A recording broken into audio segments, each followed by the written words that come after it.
Let's talk about 75 hard challenge first. It's been 2 months since I made my previous video, which is the reason why I'm doing this challenge. And it's been 2 months again since I ran from this challenge. It's way too hard for me to take this challenge. 75 hard and 75 days of self-improvement. And I know I'm a lazy person and I can do that. That's why I'm keep running on this challenge. But I have to do this. Anyways, and that is 75 hard challenge. Ano nga ba yung 75 hard challenge? 75 hard challenge is created by Andy Frisla. He's an entrepreneur. He made this challenge for self-improvement. Ano nga ba yung mga rules 75 hard challenge?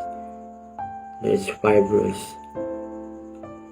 in this challenge, but I add some to make it more challenge since I want challenge things, but I'm a lazy person. Rule number 1, follow a diet. You must follow a diet.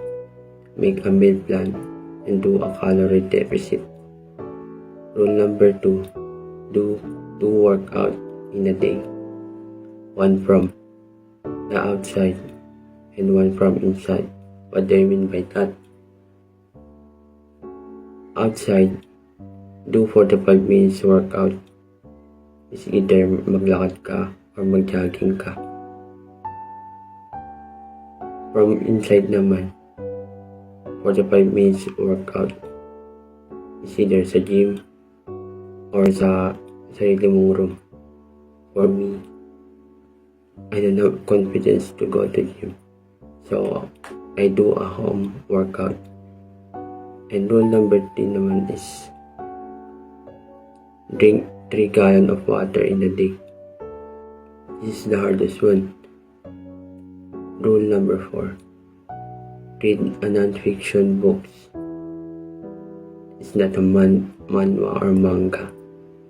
It's a self-help books. What are the example of it? This one. Atomic Habits by James Clear. And the Daily Stoic,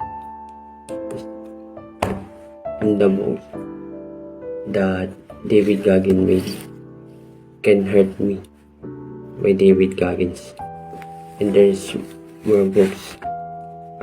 I bought these 2 books last year and I only read 5 chapter of page of it.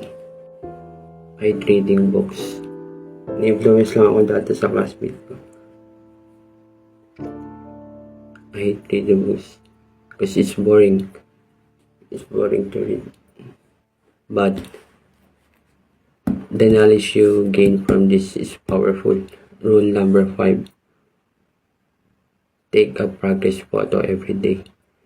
I suggest that you take a picture from same spot a day. And ang rules na idadagdag natin is to sleep at least 7 or 8 hours a day and wake up early. Since may hirap din ako matulog ng maaga and magising at the same time. And the other one is to do a journal every day.